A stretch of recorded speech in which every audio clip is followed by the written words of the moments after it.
الشيطان الرجيم. بسم الله الرحمن الرحيم.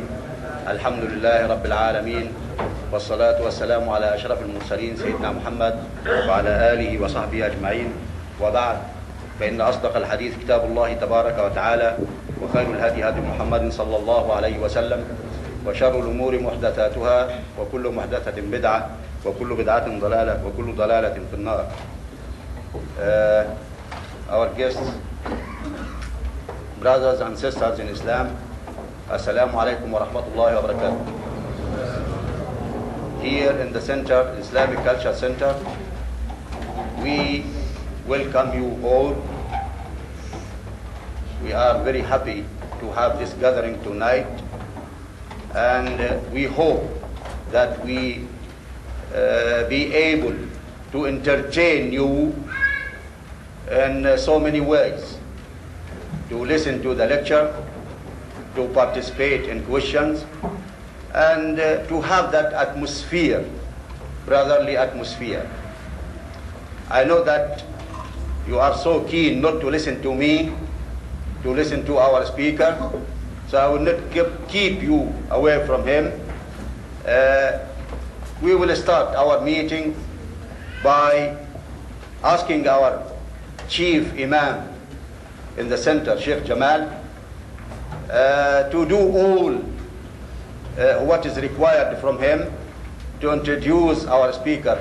I know that you may know him better than us, but whatever may be, we have to know something about him for those who are not fully informed about him. We will start our meeting, of course, as usual, or as it is the Sunnah of Islam, by recitation from the Holy Quran. And our reciter tonight is Sheikh Ahmed. أعوذ بالله من الشيطان الرجيم.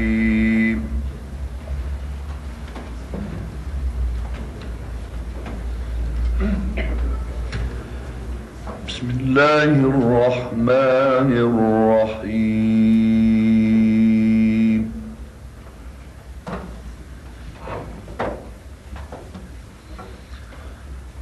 الذين يبلغون رسالات الله ويخشونه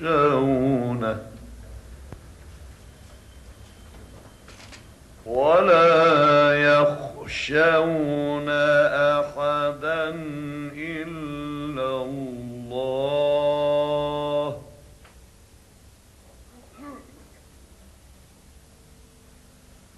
وكفى بالله حسيبا. الذين يبلغون رسالات الله ويخشونه ولا يخشون أحدا إلا الله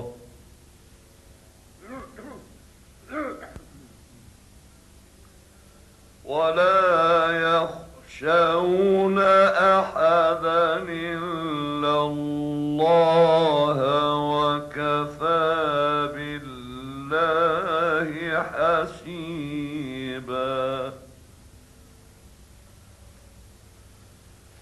ما كان محمد أبا أحد من رجالكم ولكن رسول الله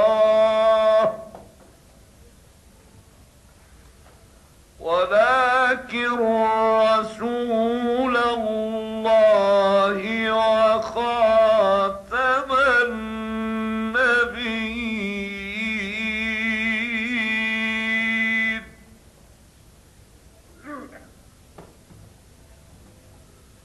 وكان الله بكل شيء عليما.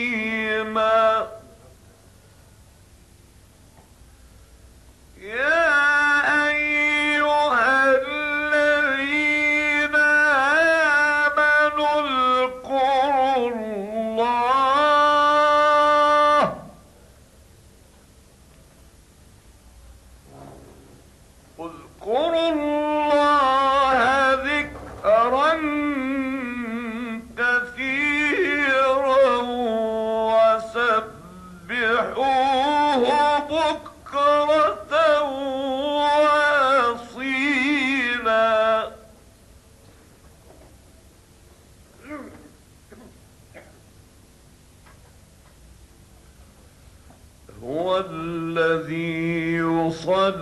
يصلي عليكم وملائكته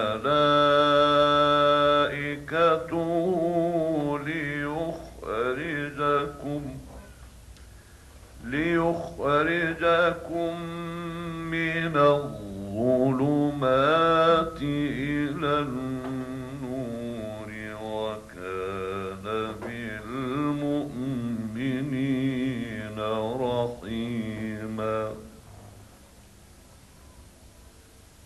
تحيتهم يوم يلقونه سلام.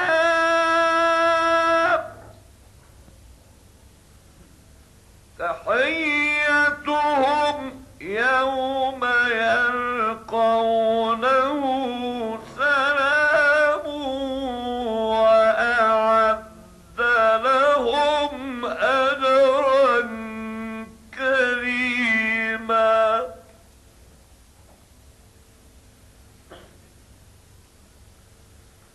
يا أيها النبي إنا أرسلناك شاهدا ومبشرا ونذيرا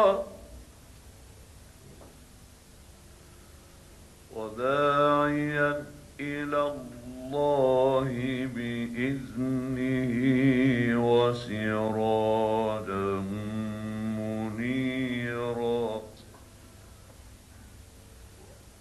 وداعيا إلى الله بإذنه وسراجا منيرا. وبشر المؤمنين بأن لهم من الله فضلا كبيرا.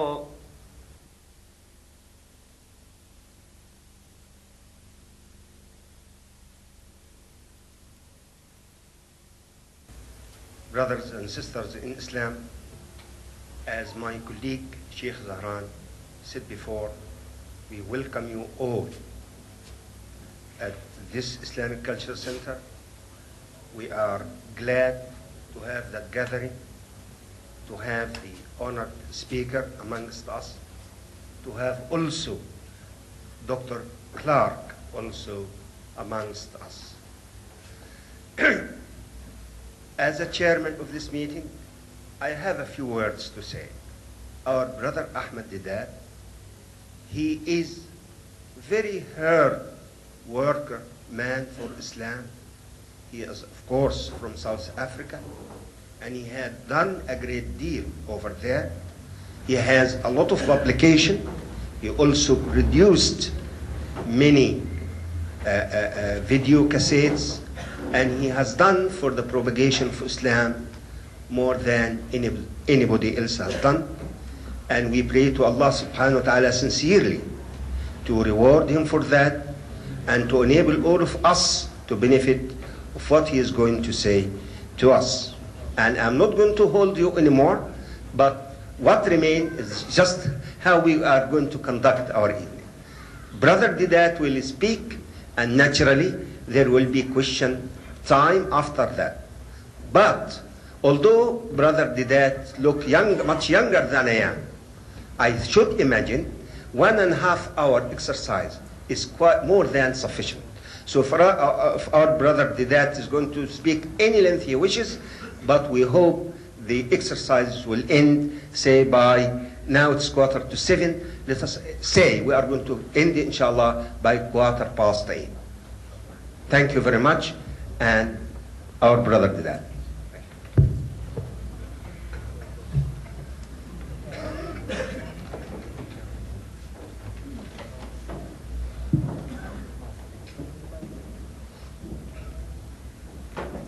قال رب اشرح لي صدري ويسر لي أمري واحلل عقدة من لساني يفقهوا قولي. أعوذ بالله من الشيطان الرجيم. بسم الله الرحمن الرحيم. in kullu man fis samawati wal ardi illa atir rahmani abda. Sadaqallah, sadaqallah al-azim. Mr. Chairman, our distinguished visitor, Dr. Floyd E. Clark from America, and my dear brothers and sisters,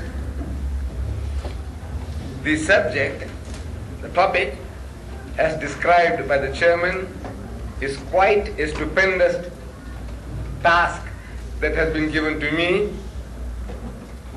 this evening. I am a student of comparative religion, but the topic is of a higher intellectual nature than that fits into my capacity. However, we Muslims, we have one good fortune, and that is that whatever is required of us is given to us in the Kalamullah, the Book of Allah, in such succinct form that it's hard for philosophers and critics and intellectuals to imagine.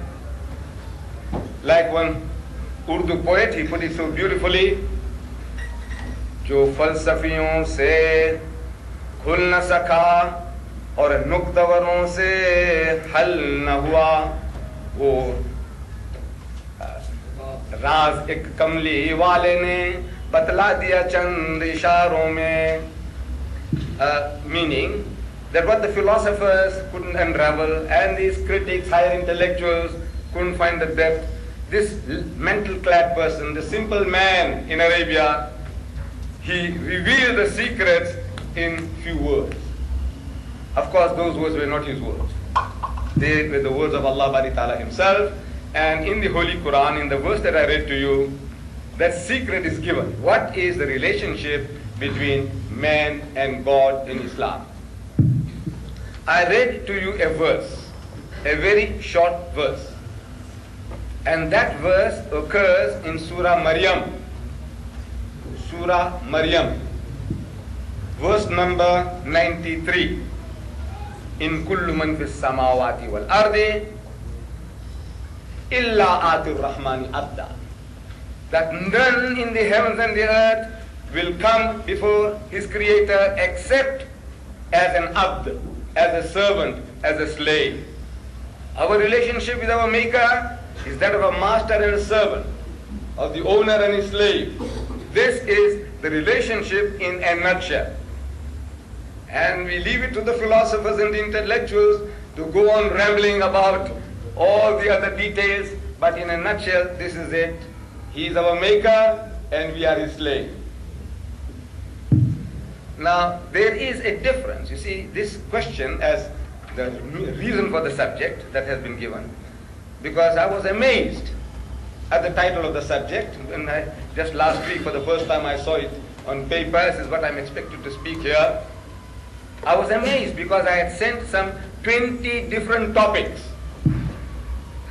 20 different topics from which to select, to make things easy for me to speak. And I find a subject which in my life I had never dealt with before.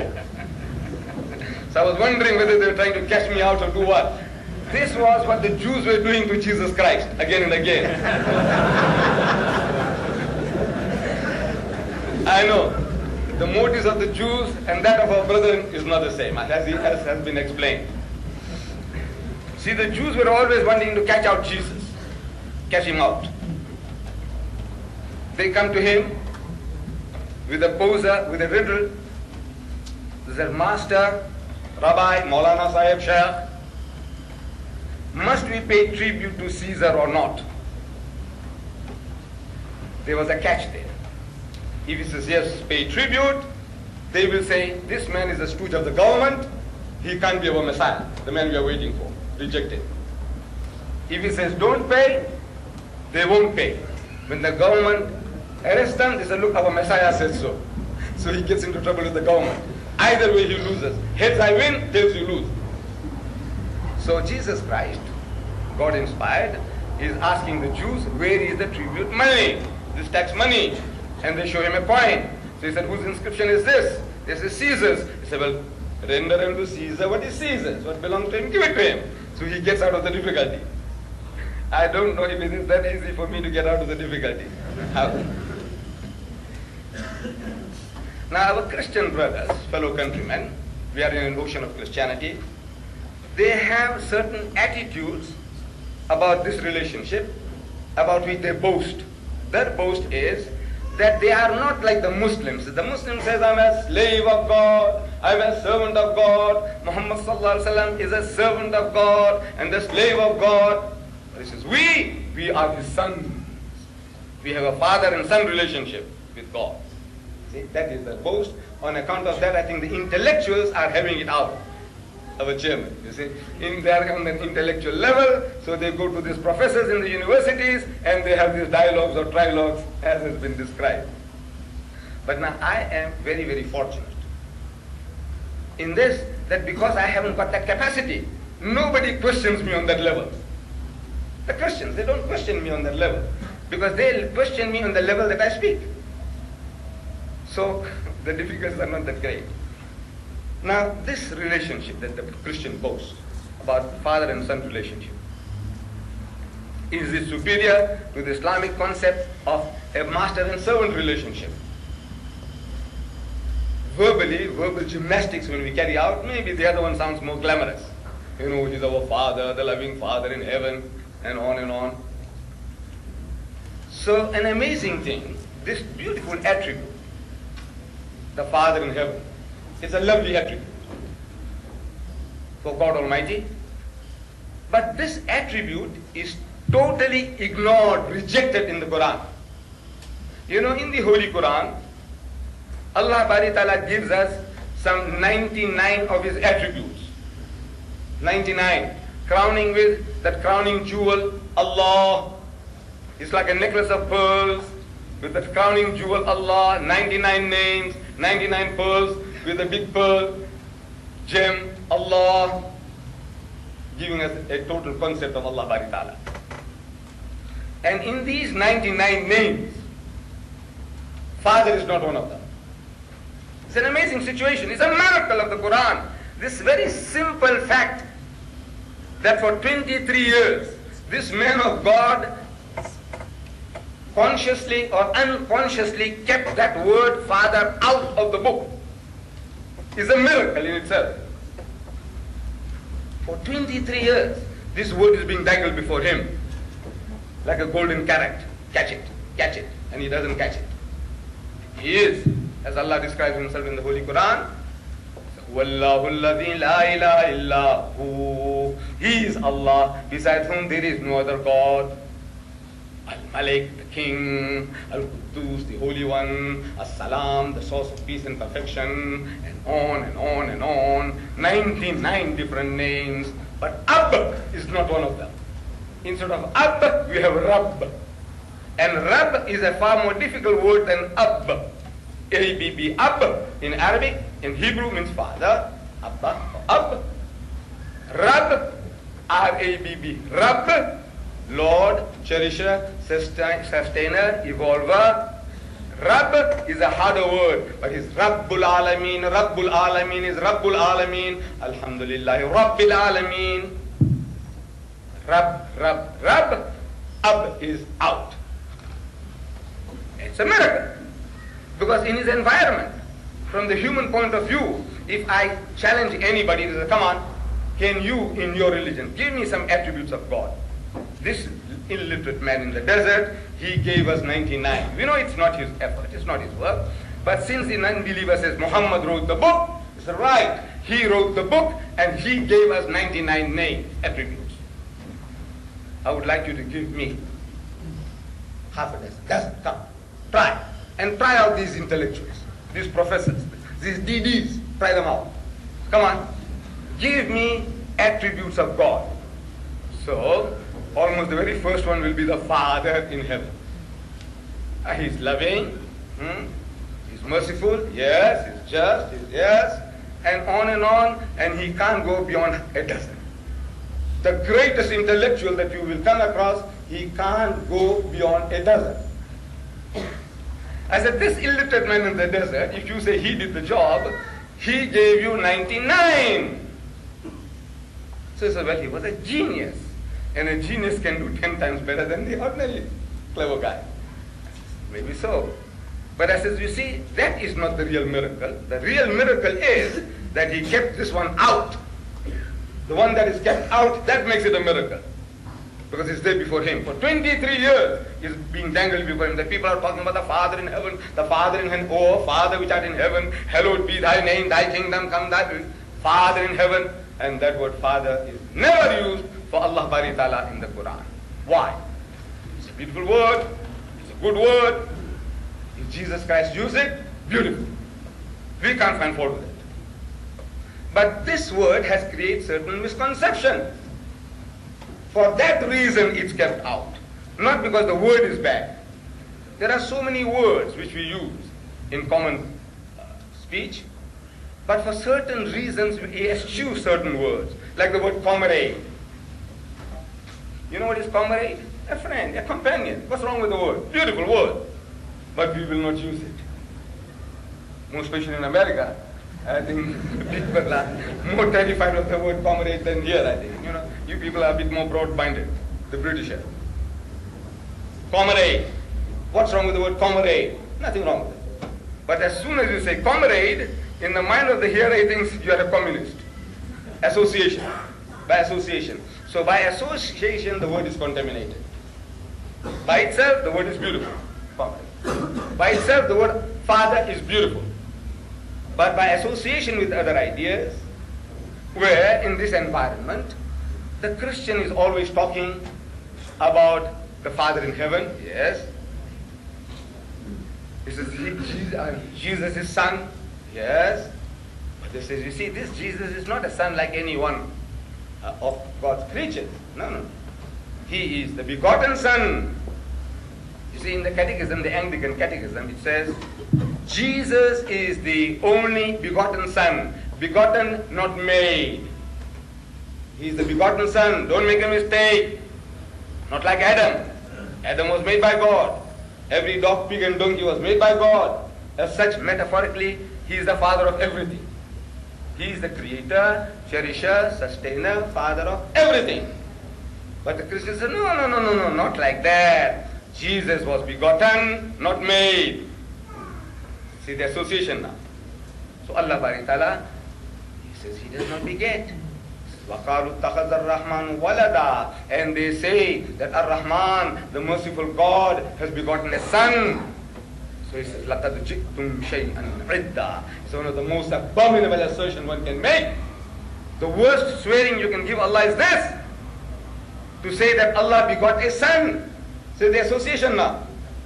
Jesus is the only begotten son. Allah says, Lam yalid wa lam yulad. He does not beget and is not begotten. The other one says he's begotten, not made. He wants you not to make a mistake, to think that he made Jesus like anybody else by his act of will. No, he begot. So by association now, that word is contaminated. Therefore, Allah made us to eschew that word. Keep away from using that word. Because there are people in the world, of course the philosopher says he knows it doesn't mean that. I say, I know it doesn't mean that. But there will be millions who will be misunderstanding this term and expression. So says, keep away from it. Keep that word out of the book. Is this miracle, one of these little miracles of this book, the Quran. Now, I read this verse to you from Surah Maryam. If you have a Quran at home, I would like you to go and check it up. And it's a very good habit. Whoever talks to you, lectures to you, and if he gives you a reference, make a note of that reference and check it up. Because by checking it up, your knowledge increases, and what you have heard becomes your permanent property. Otherwise, it's a good entertainment. I know we all like to be entertained. We're listening to lectures, we laugh, we joke, and we go away. It's a fantastic lecturer, like this and like that, and it's gone.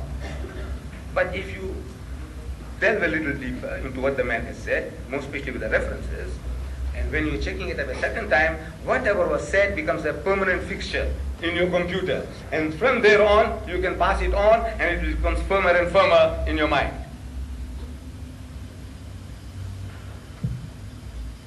So where will you find it? I said, Surah Maryam. And in the ordinary Quran that we used to read, the Arabic Quran, we call it Mashaf. I know as a child I've been reading through the Arabic Quran, Mushaf. And it was very difficult for me or my people to find. Somebody says it's Surah Maryam. Where are you going to find Surah Maryam? We might get used to Yasin Sharif. Everybody says somebody is dying, you read Yasin, and occasionally Yasin, blessing. So we know where Yasin is. But the rest of the Quran, generally, the non-Arab Muslim, he can't put his finger on. That was my difficulty, and that's the difficulty of my people. When I tell them Surah Maryam, they can't find it. So we are at an advantage today, most especially in the West, that there is a Quran available. This one here by Abdullah Yusuf Ali. Abdullah Yusuf Ali. It's a monumental work. Around the 30s, this man from the Indo-Pakistan subcontinent, he had done this job. It took him 40 years to do this job. 40 years of his life he spent. And his language, his English, is so beautiful that a lot of English people, when they read it, they can't believe that an Oriental could have done this work. And you do not have to study Shakespeare or Milton to improve your English or your children's English. Consult this book. For English, the language, you don't have to read Shakespeare and Milton to improve it. Read this. This book has another big advantage in that at the end of this volume, there is a very comprehensive index. What do you want to know? Anything you want to know on your fingertips. You want to know about marriage and the M, you'll find marriage. 14 different topics under marriage, under that heading. What do you want to know? Divorce and the D, find divorce. Don't just go around and say talaq, talaq, talaq. Consult the book. Consult the book. Allah tells you. He revealed a whole surah. For salat, he didn't give us details. He said, look at the Prophet. For wudu, he didn't give us details. He said, look at the Prophet.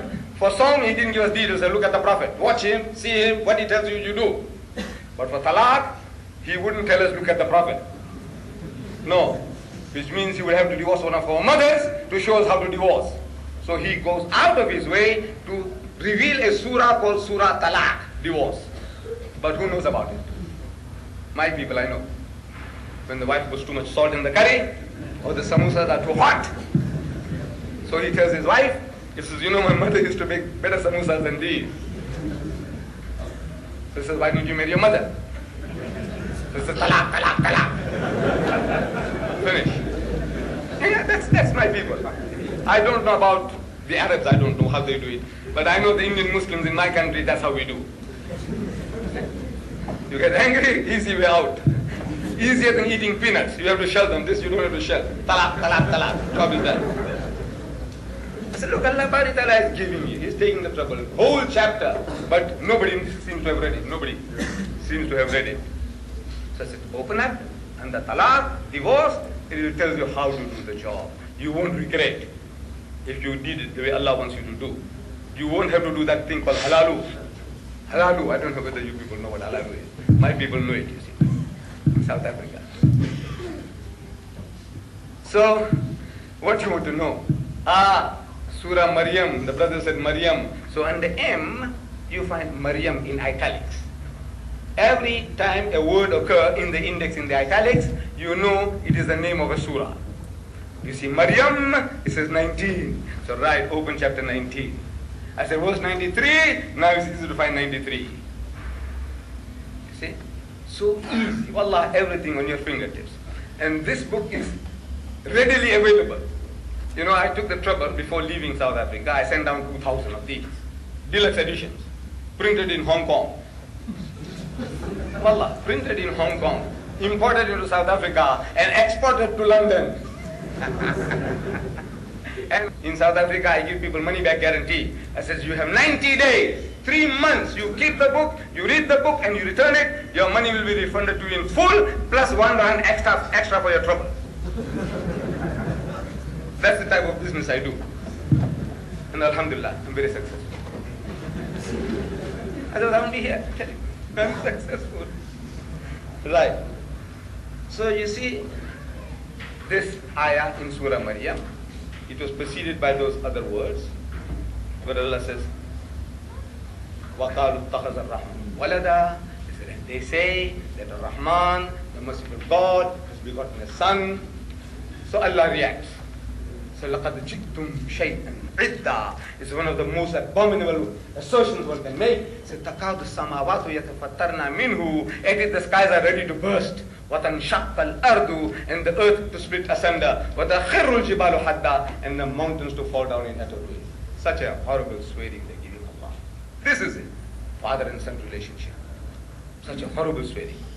That if the heavens had a feeling like you, emotions like you, the heavens would have fallen. And the earth would have split asunder and the mountains fall down in utter ruin. But nothing happens to the Muslims. Nothing. You know, it's an amazing situation. That Allah Ta'ala reacts in the strongest language that you can imagine.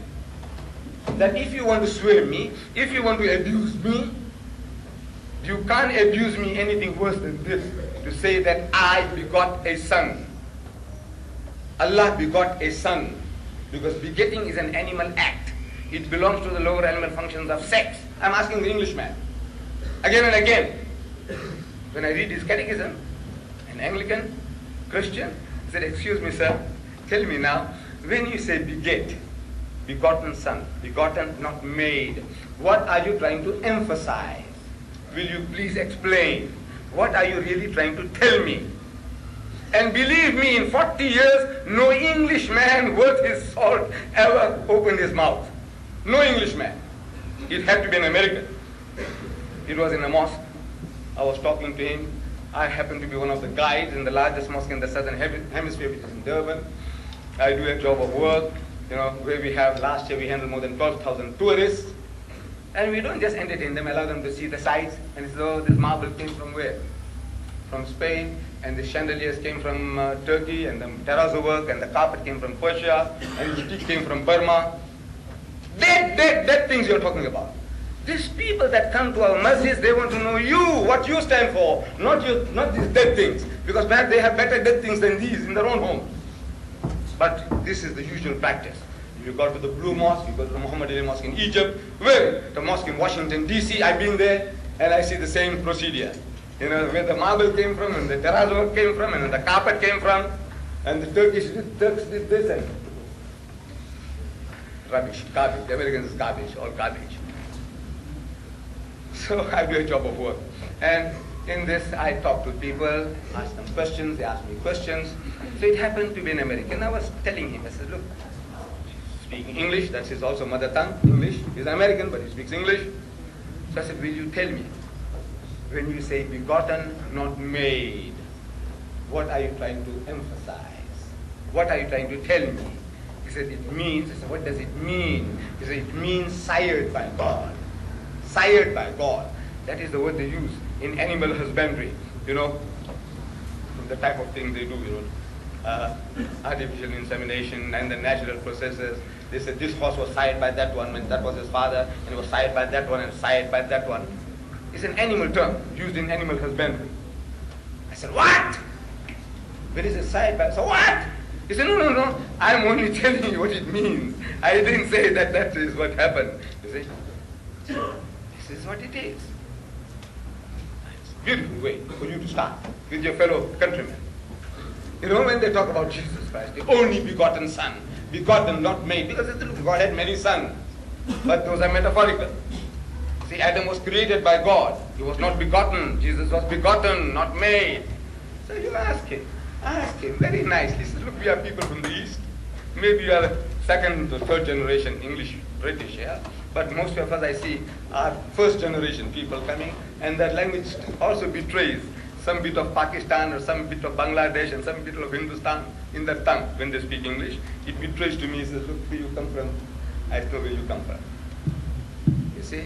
So, for you it's so nice, so humble, in all humility. You said, sir, will you please explain?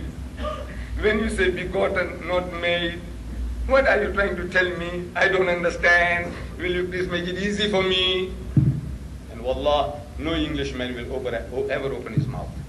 That is the best way of teaching him. The fallacy of what he's telling you. Ask him, simple question, humble question. Please explain to me what is to beget in your language.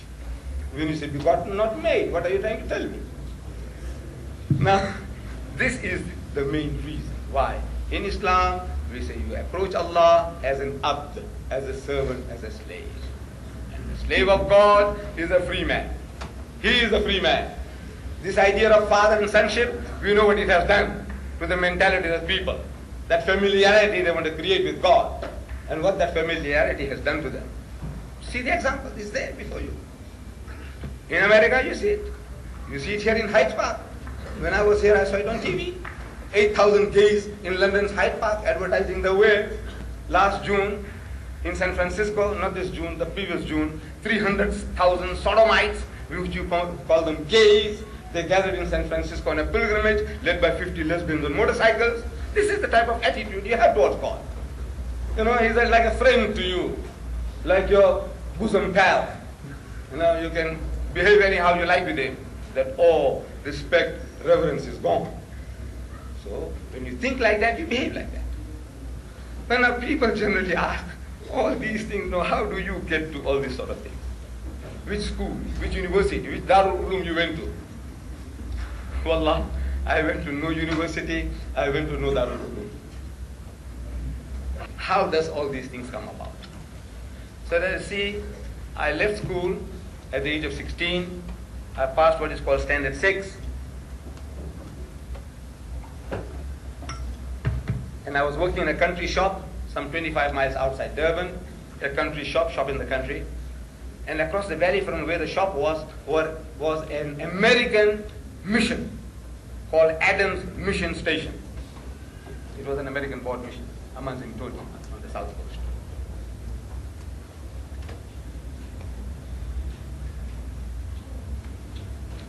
At this mission, the missionaries were being trained in comparative religion. And whatever they learned, they practiced on us in the shop. You see, I was a salesman selling sugar and salt, handkerchief, rice, things like that, you know, little things. And all the other staff were like myself, all schoolboys, just left school. Cheap labor, you see. So we were there, and these missionaries, they come along, and they knock heads into us. The guy comes along, he says, oh, he's buying his things, but he says, you know, Muhammad has so many wives. I know nothing about that. Really, I knew nothing about that. He says, you know Muhammad? He copied his book, the Quran, from the Jews and the Christians. I know nothing about that. He says, you know, Islam was spread at the point of the sword. I know nothing about that. The only knowledge I had about Islam, as well as my companions, was that we read the Kalima. If I ever met any one of you then, and you say you're a Muslim, I say, can you read the Kalima? He said, yes. I said, come on, read. So he said, La ilaha illallah Muhammad Rasulullah. I said, right. Pass. That's how I passed, and I passed everybody. You read the Kalima, you're Muslim. What that meant, I didn't know. Wallah, I didn't know. I read it, that's a formula, magic formula, I'm a Muslim. I knew the way my father prayed, I prayed. The way he made wudu, I make wudu. The way he fasted, I fasted. I knew all that. But what about Islam? I knew nothing. What should I lie to you? And this is my people. This is what we were. We knew nothing. We were Muslims, we read the Kalima. So these people are making life miserable for us. They didn't know that they were creating a monster for themselves. That they didn't know. If they only knew, they'd regret that they say, why did we touch this guy? Should have left him alone. So, still time. Take your time. Take your time. So what to do? Leave the job and run away? Or fight back? Now you can't fight back if you have no weapons. And jobs are hard to find. After high school, I was getting £6 a month, my wages. But at the end of the month, I didn't get the wages. I had to work another whole month to get the previous month's wages. That's how bad it was. What to do? So you great. What to do? Run away. But there's no way out. But I had a hunger for reading anything, everything, any rubbish will do. Read. It's a sickness. I had a sickness for reading. So one Sunday, nothing to do, I go into the boss's warehouse and rummaging through a pile of newspapers, I'm looking for some more readily, some nice reading material, like a magazine. We had something like the Farmers Weekly, we had the Outspan, Personality. I'm looking for anything like that in the pile of newspapers. So I'm going through, putting the newspapers one side. If I find something, I put the other side. I said, this, I'll take it into my room and read them, and going through. And Allah is Musabbibul Asbab. He is the creator of opportunities. See how he does it. How Lenin found that book. Lenin, Karl Marx, Das Kapital. He was in prison and he read it and he came out, he implemented it. One man, and today, 200 million, 1,000 million communists. Because one man read the book. This is what the potentiality of a book. This, I find a book, a worm-eaten book. Red cover, full of mildew. I take it up and start to sneeze. The book, it says, Izharul Haq. IZHARULHAQ. Izharul Haq. It sounds like Muslim. Izharul Haq. I have no knowledge about these things. Izharul Haq. Izharul Haq. It doesn't sound English, does it? To my mind, it is IZHARUL. Izharul HAQ. Izharul Haq. What is Izharul Haq? So I see in bracket, in small writing, it says the truth revealed. So I said, maybe that means this. Let's see. So I open the book. And it is a book about the British conquest of India. My country. That when the British conquered my country, they realized that at any time, anybody that will give them trouble in their country will be the Muslims. Because power, rule, dominion was wrenched out of their hands, and once you have tasted power and rule, you want to aspire for it once more. So if we can convert the Muslims, they reasoned, if we teach them to turn the other cheek, we can rule them for 1,000 years peacefully. The Hindus were as docile as the cows that they worship at that time. No problem. So they started pouring in the missionaries into India like frogs in the rainy season. Do you have frogs here? In the rainy season? We have them. Like frogs in the rainy season. And they started challenging the Muslims to public debates. At first the Muslims were reluctant. You know, these are our rulers, and if we talk too much, if we argue too hard, they might send us to Kalapani, those black waters in the Andaman Islands. Who wants to go there? So keep out of it. Keep out of trouble. And we have been emasculated too, to quite a long, great extent. The Muslims. You know, even now you find them all over the world, the Muslims. They're spiritless people, emasculated people, like castrated people. We're waiting for it to be slaughtered. This is the spirit of the Muslim. Any little thing the Muslim does, the Muslim gets terrified. I took out the pamphlet about the Pope and the Muslim gets terrified. Muslim, not the Christian, the Muslim gets terrified. Something has gone wrong with us. But that militancy has gone out of us. So it says, emasculate the Muslim, teach them to turn the other cheek, problem is solved. So now they come into India challenging the Muslims, and the Muslims don't want to debate, so they master our language. So in your language. First the excuse was that we don't know English. So right, it's in your language. And this is the beauty, the greatness of the Westerner. Wherever he goes, he learns the language of the native. Within 3 months, he masters your language and he speaks to you in your language. The Muslim hasn't got that. He comes to South Africa, to Natal, he learns Zulu in 3 months. He speaks to the Zulu in Zulu. He goes to Indonesia, he learns Indonesian. He goes to Arab countries, he learns Arabic. Wherever he goes, he masters your language. You go into somebody foreign country, in 50 years you don't learn his language. And I think an Arab saying goes, Man ta'allama lughata qawmin amana sharrahum. If you learn the language of a people, you will be able to avoid their vials, save yourself from their machinations. I'm able to do that to a great extent now. See? Born in India as a Britisher over 60 years ago, British subject. I have a British passport. When I was 9 years old, I know how many of you are Britishers for more than 60 years. I am. Not having seen an Englishman in my life, up to the age of 9, I go to South Africa, and now I'm coming to the hub of the British metropolis and speak to him in his language and tell him, now come sir, talk to me, reason with me in his language. And he can't get away with it because I understand his language, what he's talking about. So I can ask him, Excuse me, sir, will you please explain what is to beget in your language? Because I know what it means. I want you to tell me. I want you to open your mouth. So, mastered our language and challenged the Muslims to public debates. Now, the Muslims had no excuse.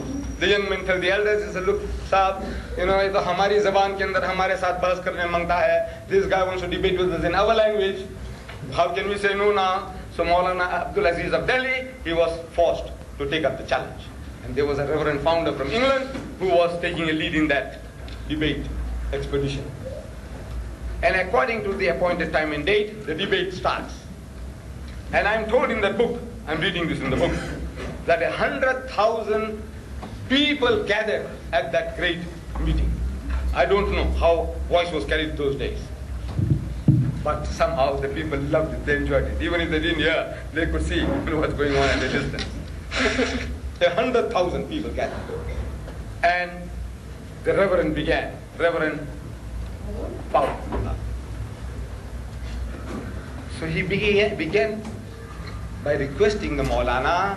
He said, Maulana Sahib, respected learned man, please get started.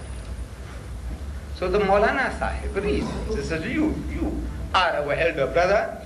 Christianity precedes Islam by 600 years. As such, you are our elder brother, and according to our culture, you have the first choice. Secondly, you are our guest. No doubt an unwelcome guest, but a guest at that. So as such, according to our culture, you have the first preference. So the Reverend was forced to begin. And he began with a question. He says, Maulana Sahib, in Urdu, where is your Prophet Muhammad now? Your Prophet, where is he now? So the Maulana thought for a moment, and he said, he is in Jannatul Firdaus with Allah subhanahu wa ta'ala. He is in blessed heaven with God Almighty. Out of that answer came the second question. Said, all right. You say he was in heaven. He's in heaven. Where was he when his grandson Hussein was martyred at Karbala? Where was he then? So again the Maulana thought for a moment, and he replied, he was still in Jannatul Firdaus with Allah subhanahu wa ta'ala, in blessed heaven with God. Where was he then? So again the Maulana responds that he was in Jannatul Firdaus with Allah ta'ala. Out of that answer came the third question. Said, all right. If he was with his Allah in heaven when his grandson Hussein was martyred at Karbala, butchered at Karbala, didn't he ask his Allah for help?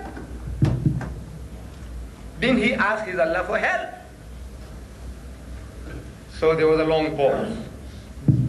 And the Reverend started beating his feet. He said, come on. Didn't he ask his Allah for help? If you have a big brother like this, and if somebody comes bullying me, haven't I got the right to say, brother, come, please, save me. Didn't he ask Allah for help? So after a long pause, the Maulana says, yes, he did. So what did he say? What did Allah say? Because we know he wasn't saved. And there was an inordinate pause.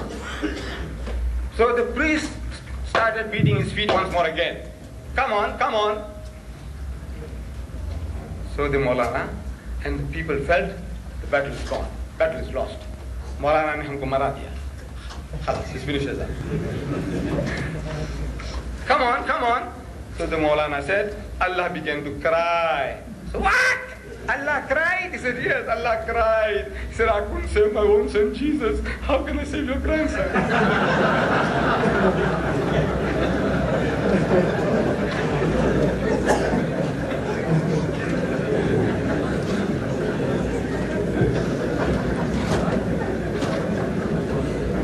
And the battle was over.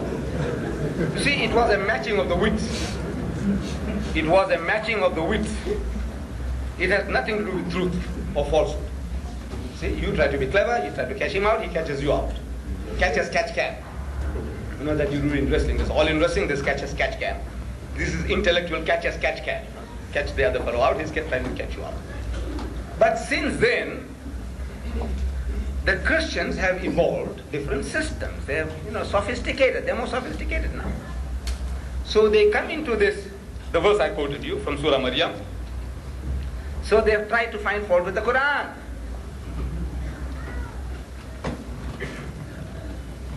They tried to find fault with the Quran. Previously, they were attacking Islam, the holy prophet of Islam. Attacked him, attacked Islam, attacked the Quran. And they found that they couldn't gather honey with that. So they changed their methods. They are master psychologists. They are in the field for at least 300 years. They are doing the job. They know psychology. So they tried different methods. Now they write books by the Orientalists. So they write, it says Muhammad was a sincere man, but a false prophet. See, he was a sincere man, but a false prophet. They would say that we find no deliberate deception on the part of Muhammad. Muhammad didn't deliberately deceive anybody. But poor man, he was an illiterate. He didn't know what he was doing. So inadvertently he was deceiving the people. We find no deliberate deception on his part. Now they study the Quran. And they're taking us to task. They're forcing us to study the Quran. You know that? So from Surah Maryam, we read there, the birth of Jesus. After the Annunciation, she goes away to a remote place in the east, and when the child is born, she returns with a babe. As the Quran says in Surah Maryam, I think verse 23, it says, فَأَتَتَ بِهِ قَوْمَهَا تَحْمِلُهُ. At length, she brought the babe to her people, carrying him in her arms. قَالُوا يَا مَرْيَمُ لَقَدْ جِئْتِ شَيْئًا فَرِيًّا. They said, the Jews, they said, "Oh Mary, truly an amazing thing has thou brought. Ya ukhta Haruna, O sister of Harun, ma kana abuki imra'a saw'in wa ma kanat ummuki baghiya." Says, your father was not a man of evil, nor thy mother a woman unchaste.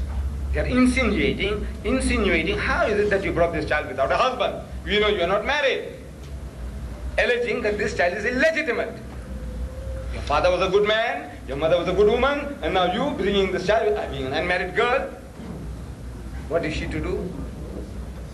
She knows that this was no ordinary child. So, as Allah says, فَأَشَارَتْ إِلَيْهِ, but she pointed to the babe. Ask him. And by a miracle, Hazrat Isa alayhi salam spoke according to the Quranic tradition. He said, قَالَ إِنِّي عَبْدُ اللَّهِ. So most certainly I am the servant of Allah. آتَانِيَ الْكِتَابِ. He has given me revelation. وَجَعَلْنِي نَبِيًّا. And He has made me, and so on and so forth. But now, the Christians are reading this. The Quran, they're reading and studying the Quran. And they are posing us questions, problems. See, I was delivering a lecture in Johannesburg. At the end of it, Christian missionary, during at question time, he says, Mr. Deedat, your Prophet Muhammad was illiterate, an ummi. I said, yes. But he said, not only that, he was ignorant.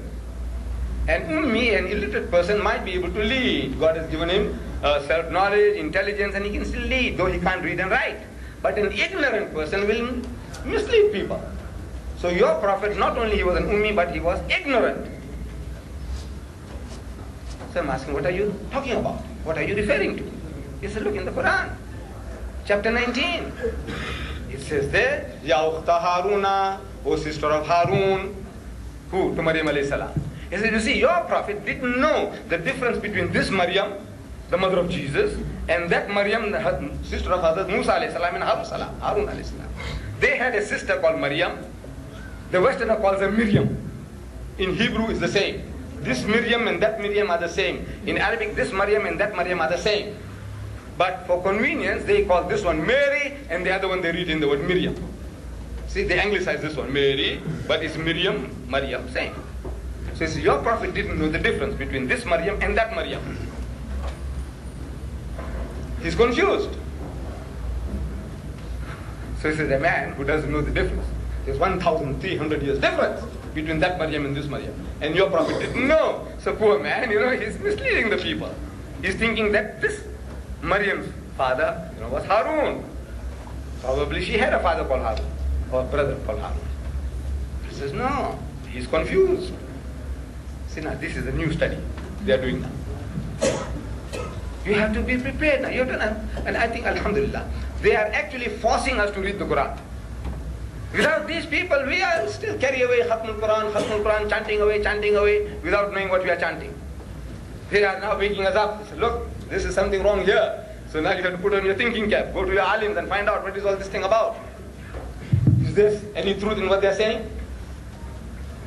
So, you see, what are you going to say? Ask our learned men, they'll tell you, says, no. You see, this is a manner of trying to speak about the seriousness of the matter, that your father was a good man, your mother was a good woman, and you come from such a noble family, the family of Harun alayhi salam. See, because the imamat in the Bani Israel was a family tradition. Hazrat Musa alayhi salam and Harun alayhi salam were Levites, the priestly class, the imamat of the Bani Israel, the imams. Among such a family is Maryam alayhi salam born. So you come from such a noble ancestry. How is it now that you brought a child without a husband? Christian says, no, your prophet didn't know the difference. He's not prepared to listen. The Muslim will hear this and he accepts it. Yeah, no, I can see the point. I can see the logic, the reasoning. Why Ukhta Harun? Why sister of Harun? But the guy who's looking for trouble, he says, no, your prophet didn't know the difference. So I was confronted with this, and because of the type of reading that I'm doing, dealing with the Christians, talking to them, see, Allah Bari Ta'ala, from his ilm ladunni, he tickles you. No Jibreel comes to you anymore.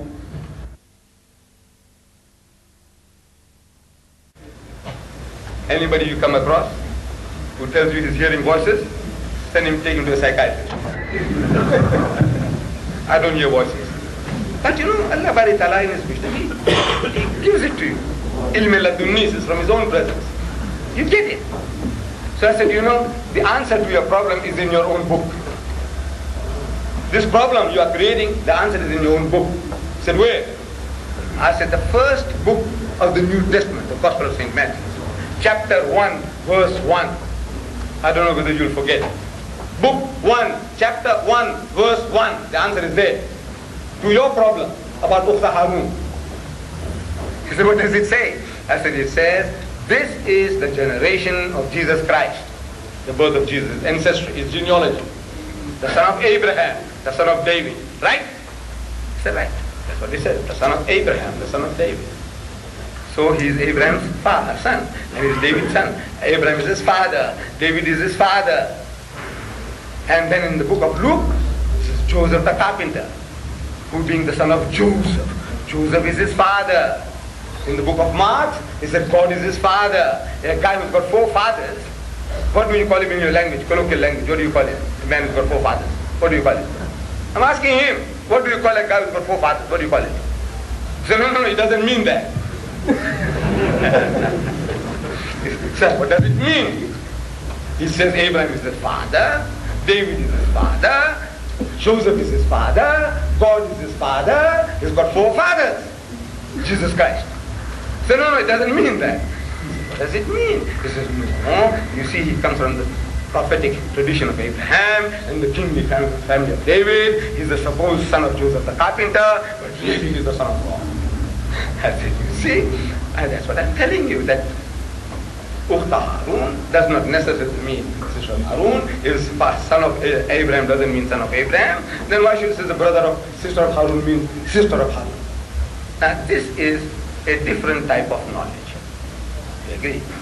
And I know you don't find this in books. This is practical experience, things come. And they have become more and more sophisticated. So, you see, the Christian missionaries, they have evolved new and new systems.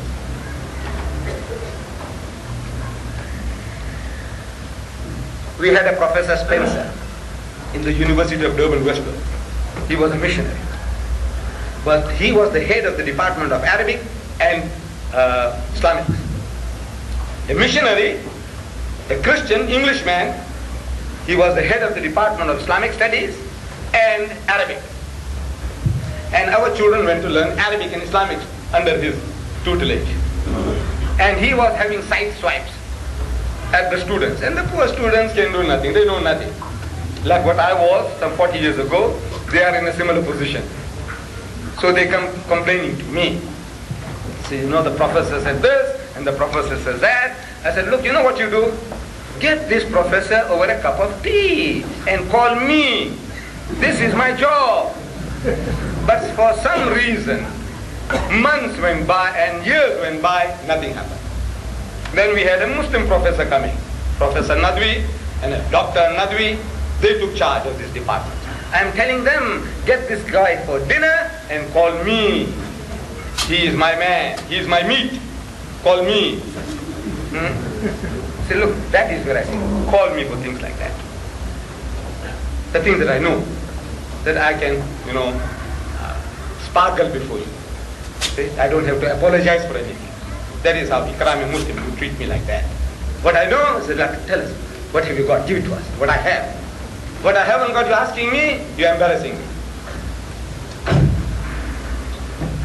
So, it didn't work. And the man retired. Professor Spencer came to England. He's an Englishman.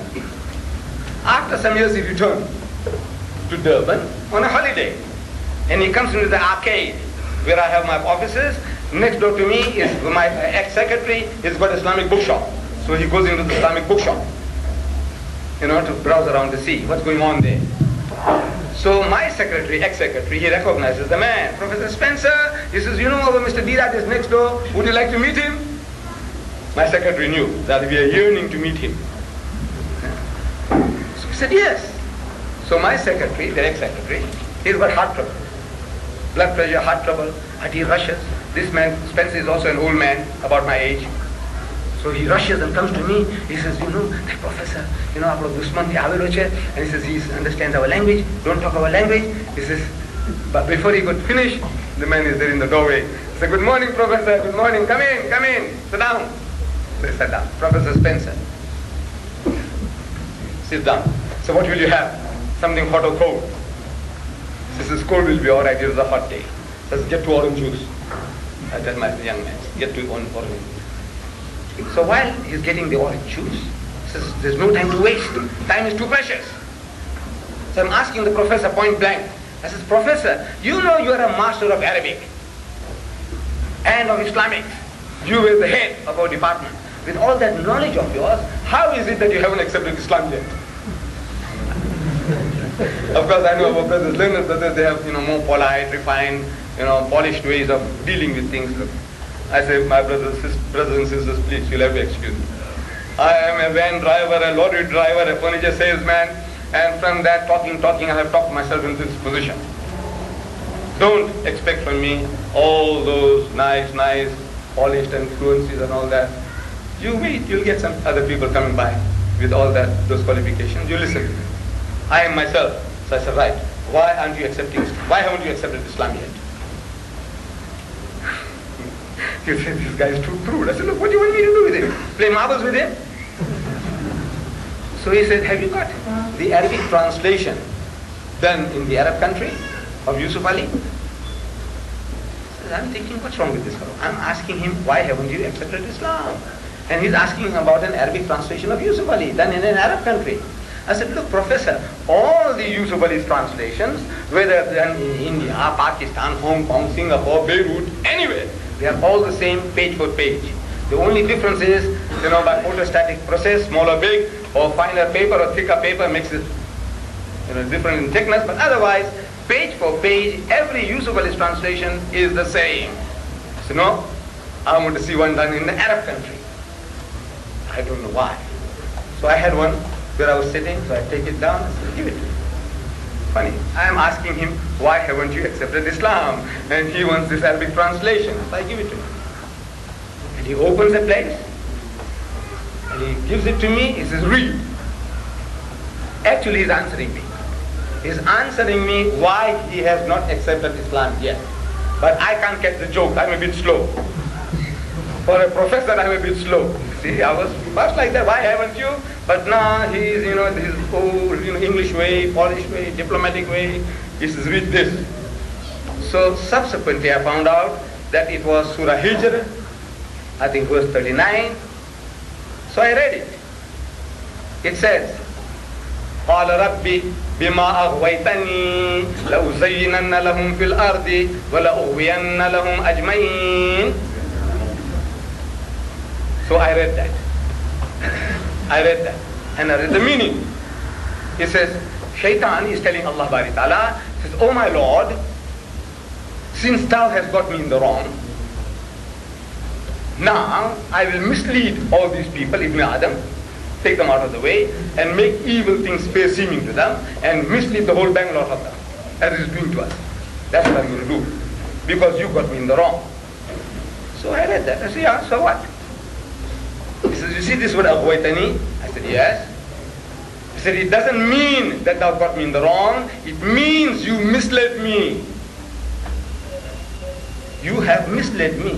So if Allah misleads, what can the poor devil do? So he's actually telling me, how can I believe in a God who misleads? But I still don't get the joke. I am telling you, I'm a bit slow in my thinking. See, this guy's too clever, he's an ex-professor.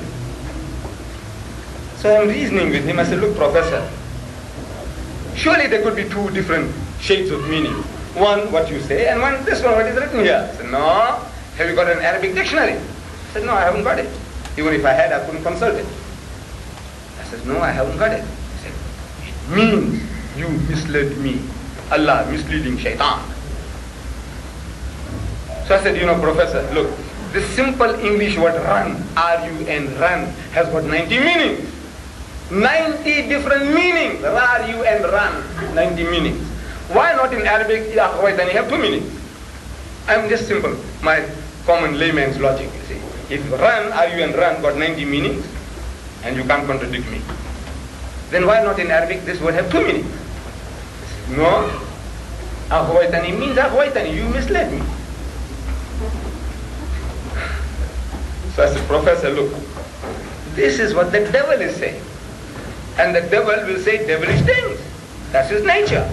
We always do things like that, don't we? See, I make a mistake and I blame my host. You know, you put me into all this trouble. Actually, I came here with a bag of what you call heroin or something or the other, and I get caught at the customs, and I won't say, you know, I was bringing those drugs in and I got caught. I say, you know, that guy called me and he got me into trouble.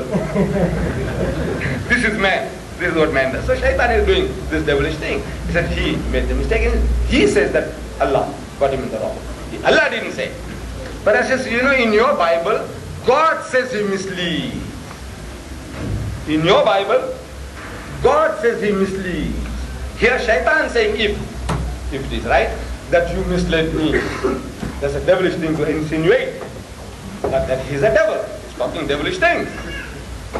But in your Bible, God says he misleads. He said, where? He played into my hand. That's what I was waiting for. Where? I hope I'm not revealing too many secrets to my professor friend. I said, where? He says, where?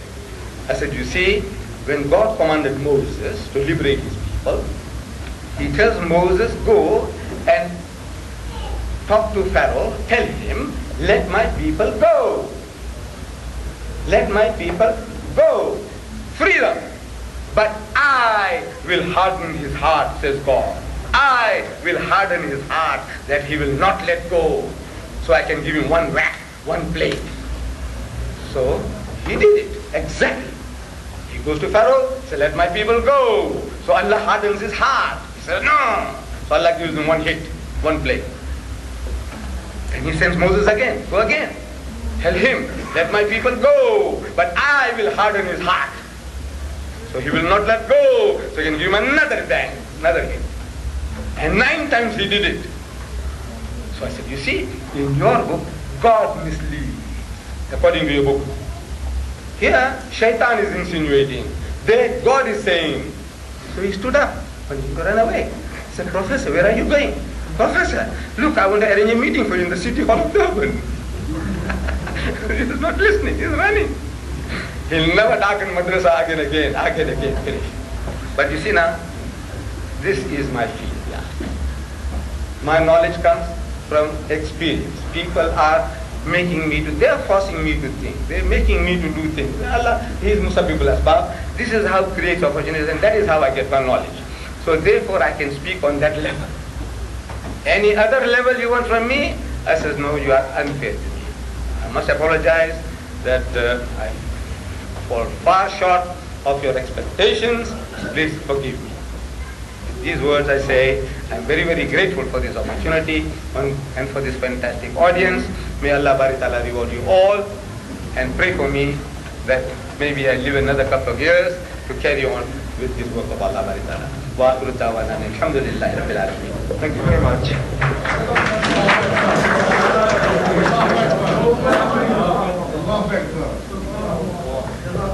Right. Anyway, thank you very much, Brother Ahmed Deedat. First of all, please don't think that when we thought about the subject, we tried to create any problem. This was not our intention in any way. As I mentioned in my introductory remark, always when we go and speak to people, sometimes we are confronted with such questions. So we thought here there is opportunity to learn from elder brother who is experienced, who is in the field for many, many years. But nonetheless, what we heard, no doubt, it was enlightening, it was delighting also at the same time. If there is anything remain for me to say, and here again, with full frankness and brotherly feeling, I don't mean to be discourteous in any way. But again, when we go and to talk to people outside, always they try to judge Islam by the behaviors of the Muslims. And we see that as unfair to Islam. And from the same angle, yes, I share my brother Ahmed Deedat, the concern of the social diseases prevailing in the West. But it is not the product of Christianity as God has given it, but it is the product of man-made ideology and theories and so on. The other thing I wish to say, when Allah subhanahu wa ta'ala was discussing the question of humanity of Jesus in Surah Al-Ma'idah, alayhi wa ala nabiyina afdal salatu wa salam, in the language of the Quran, ما المسيح ابن مريم وأمه ما المسيح ابن مريم وأمه ما المسيح ابن مريم إلا رسول قد خلت من قبله الرسل وأمه صديقة كان يأكلان الطعام. Jesus, the son of Mary, was not but a messenger, and his mother was a saint, and both of them used to eat, and the Quran left the rest for the human understanding, because eating is followed by discharge and so on. So although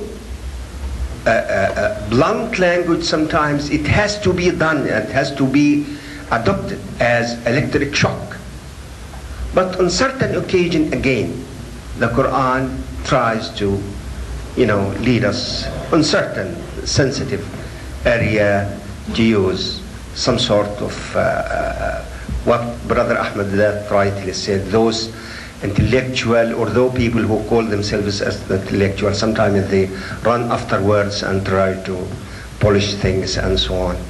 However, both approach are relevant in certain areas. Both approach are complementary and should be dedicated to the promotion of the Islamic teaching, of preaching of the right way to the people, inshallah. Is there any questions before, because we have about 15 minutes to go? Any questions to be raised? Yes, please. Could you kindly introduce yourself? Stand up, please. Could you kindly introduce yourself? My name is Stephen. I'm English and I'm a Christian. I'd like to say that the Bible agrees with what Ahmed Deedat was saying on one point here that Jesus was not begotten by sex or by any animal act. If you look at the Bible, I'm not a great theologian, I'm just an ordinary Christian, but I'll point to what the Bible says. This is St. Luke, the Gospel of Luke, chapter 1. Mary asks, how can she conceive Jesus since she is a virgin? And how shall this be? She said to the angel, see, I know not a man. She has not had sex with a man. And the angel answers, and this is what Christianity teaches, this is the Bible. The angel said to her, the Holy Ghost shall come upon thee, and the power of the highest shall overshadow thee. Therefore also that holy thing which shall be born of thee shall be called the Son of God.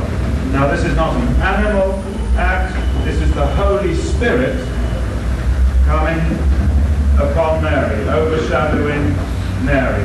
Alright, this is not an animal act, not a human act, but this is God's act. This is a spiritual act. So we agree with you that Jesus was not physically begotten by some animal act. If you ask an Englishman what begotten means, we don't know, because the word begotten is not modern English.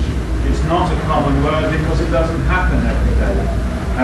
The way Christ was conceived happened only once in all of human history, and the word begotten is simply a word in old religious texts. But if you look at Luke 1:35, you'll see what the Bible says about the conception of Christ. So it was a comment rather. Was it a question or was it a comment? Well, I was just replying to a... Anyway, if you wish, Brother Deedat will have salam. I'm very, very happy that Brother Stevens, has been quoting from the Gospel of St. Luke, where this good news was given to Mary about the birth of a Holy Son, and she naturally reasons with the archangel, how can this thing be when I know not a man? Meaning sexually. Know not a man, meaning sexually. Now in the Holy Quran, this is confirmed almost word for word. When the good news was given to Mary about the birth of a Holy Son, she says, قَالَتْ رَبِّ أَنَّا يَكُونُ لِي وَلَدٌ وَلَمْ يَمْسَسْنِي بَشَرٌ. She says, oh my Lord, how shall I have a son when no man has touched me? Or the Bible says, when I know not a man. Both meaning sexually. It's only a choice of words. But now the replies to that from the angel are revealing. You see, in the Bible, as you quoted just now, that the angel said, and the Holy Ghost will come upon thee. I'm quoting King James English. And the power of the Most High will overshadow thee. I know it doesn't mean sexually, but the language is sexual. The language is down to earth. Because the atheists and the agnostic, they have been asking questions. And the Anglican bishops are asking the same questions today. How does the Holy Ghost come on Mary? How did the Almighty overshadow her? How?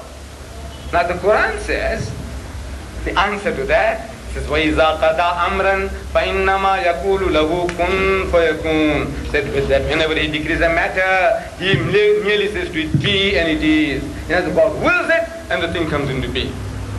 So we are both trying to say the same thing, but the language of the Bible is such that it leads to other interpretations. And this is, I'm only quoting modern catechism of the Anglican Church, the Roman Catholic Church. They say that Jesus is the only begotten Son, begotten, not made. If you say this is not modern English, why in 1985 they have it? Why don't they change it? So, you find it in the Oxford Dictionary, the word begotten. And begotten means what it says. You see, I can call any one young man here. You, stand up please. Stand up. You mind if I call you my son? Do you mind it if I call you my son? But depends on what? You see? He's on guard. Can't you see he's on guard? You know why he's on guard? Because of that word begotten. He's thinking that I might insinuate that I begot him. He's afraid. Sit up. Any young man, you Stephen, if I call you my son, I know you won't mind it. if I call you my son? The Bible says we shouldn't call any man father. Yeah, but I'm not calling you father, I'm calling you son. It's not quite true. You're an older brother. As old as your grandfather. Yeah. You see? I mean, this is human language. Call a young man my son, my child. In the Zulus you call that. Nobody says it. Nobody minds it. But it's the person who doesn't know that relationship. If I call him my son, beta, in Urdu is a beta, means my son. No Pakistani or Hindustani will ever mind me calling him beta. Or your daughter is a beti, my daughter. You mind it? No. But if somebody who doesn't know the relationship is asking me, is he really your son? I says, no. Oh, you see, I love this young man. He loves me as a father, like a grandfather, so I call him a son. That's what I meant. But instead, if I said, yes, he is my begotten son, the meaning changes. That's why this young man was clarified. The meaning changes. He says, yes, mera jana hua beta. When I say he is my begotten son, mera jana hua beta, which means I had something to do with his mother. When I didn't even know, doesn't know what she looked like. Can you see? So, when you say begotten, don't come out with the excuse that it is not modern English, it is in the Oxford Dictionary. If you haven't got one, I'll get one for you, maybe from the library. And I'll show you, it is there today. Begotten means to beget. Begetting is an animal act. It belongs to the lower animal functions of sex. And we are not to attribute such a quality to God, in short. Now, man, how we philosophize and sophisticate and say men this and men that, the language itself is down to earth. We are both trying to say the same thing, that Jesus was born miraculously. We are going together. The language, we take exception to. So the language you are using is down to earth language.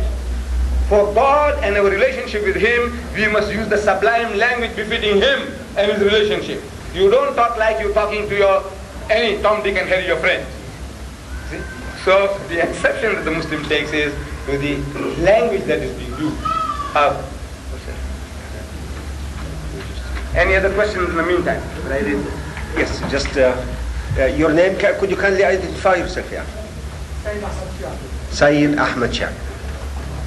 All right. I'd like to come back to the subject of God manifested. The one thing that is important in Christ is among other qualities of Allah, one is Arham al-Rahim. Is ever so kind, is ever so benevolent, is ever so forgiving. Is something that one feels like love.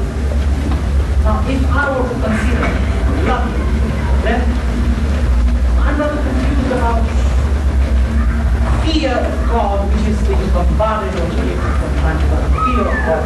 Now, fear does not live inside of God. And all His attributes are lovable. How does it start?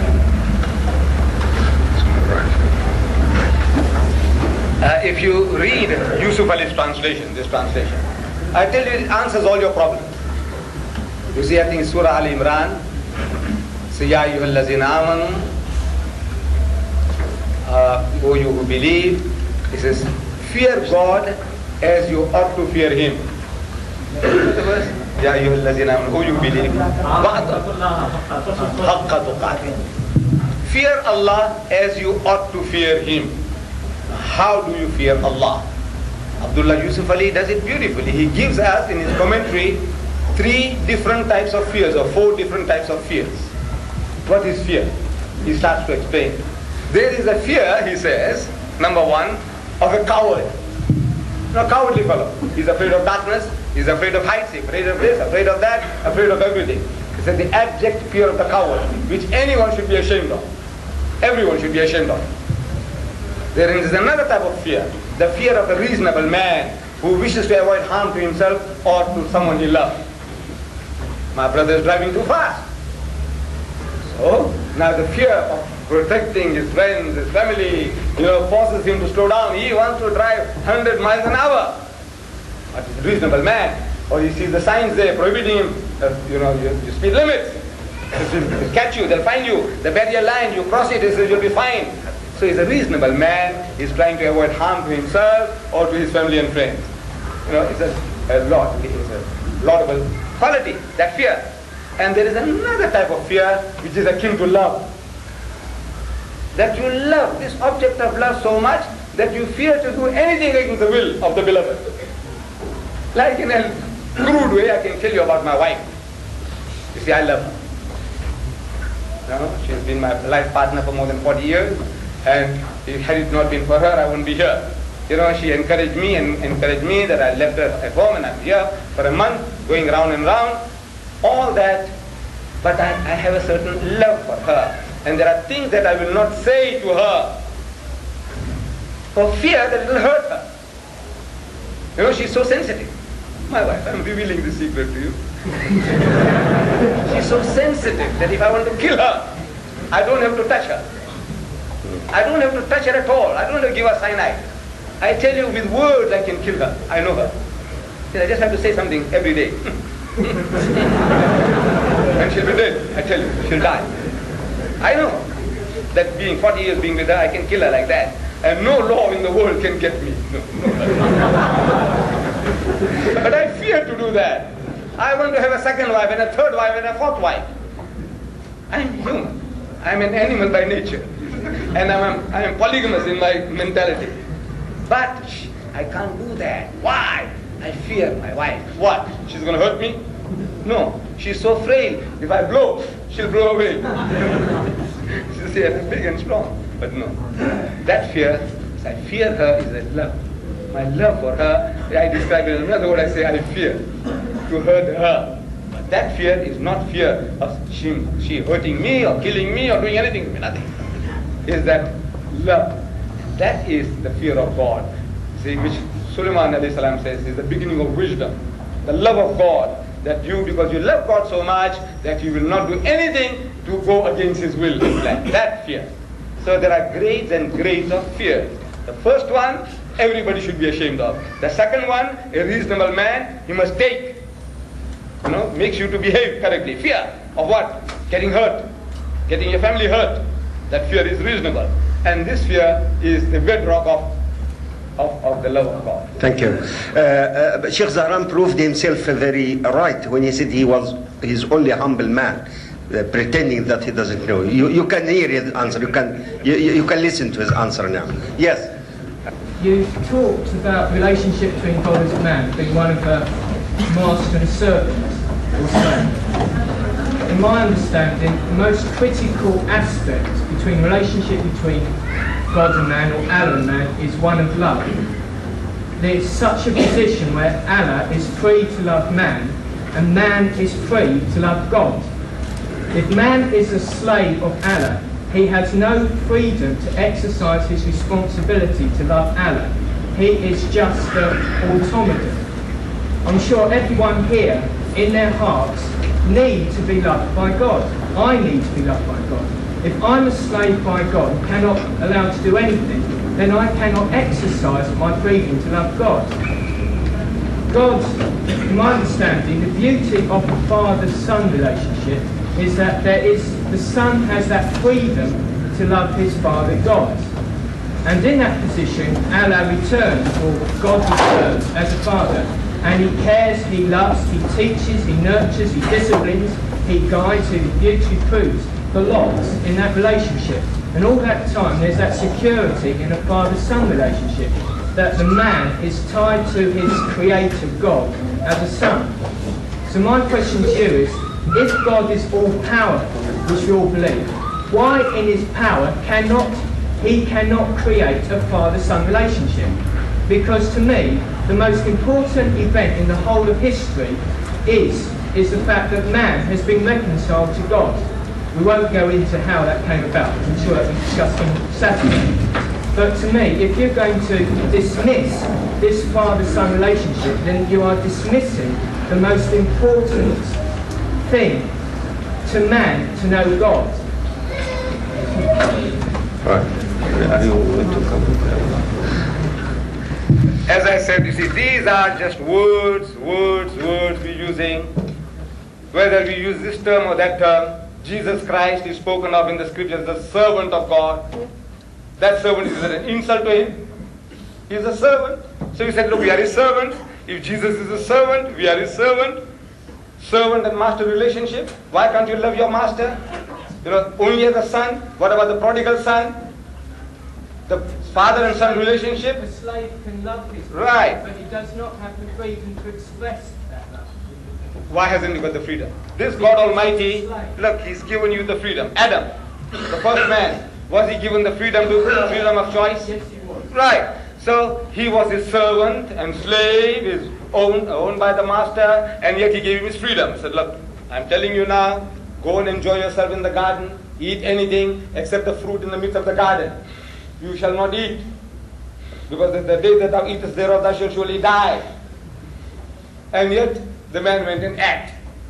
Did he have the freedom of choice? He had. So you have the choice of loving God or denying Him. The prodigal son Jesus told you about. He's staying with the Father, that means with God. Both the sons, the good and the bad. One chooses to leave the Father and go out on his own. Who's the Father? God. And the Son is given the freedom to move. Then he moves. And he makes the choice of coming back. This is the relationship. The relationship is you have the freedom of choice, whether you use the term slave, servant or son, but because of the sonship business, you are creating another idea, which in the minds of millions of the Hottentots and the Bushmen and the Bantus and the Indians in India, you know, whom you have Christianized in Indonesia, the type of understanding they have is a literal understanding of father and son, that God begot a son. Jesus is the only begotten son. And begotten, I don't know whether you say, is not modern language. You say it's not modern, I said, take it out of the Oxford Dictionary or the Webster Dictionary. It's there. Begotten is an animal act. They said, look, since it's creating mischief, Islam abhors the use of words which have this type of meaning, where you can play with words. Thank you, Brother Deedat. Before we conclude our meeting, let me remind you again for the meeting on Sunday. I think this will provide you with ample chance to ask and bombard our Brother Deedat with many questions and Dr. Clark as many as you can. And it is a tradition of our meeting to conclude by reading Surah Al-Asr together. The meaning of Surah Al-Asr for our friends who are not Muslim and who do not understand the meaning, it says, Allah subhanahu wa ta'ala swear by the phenomena of time that man is on the course of loss, except that group who have faith in God and follow their faith, who confirm their faith by good deeds and exhort each other to adhere to patience and to the truth. So let us read Surah Al-Asr all together as a conclusion of our meeting. أعوذ بالله من الشيطان الرجيم بسم الله الرحمن الرحيم والعصر إن الإنسان لفي خسر إلا الذين آمنوا وعملوا الصالحات وتواصوا بالحق وتواصوا بالصبر صدق الله العظيم وصلى الله على سيدنا محمد نبي الأمي وعلى آله وصحبه وسلم.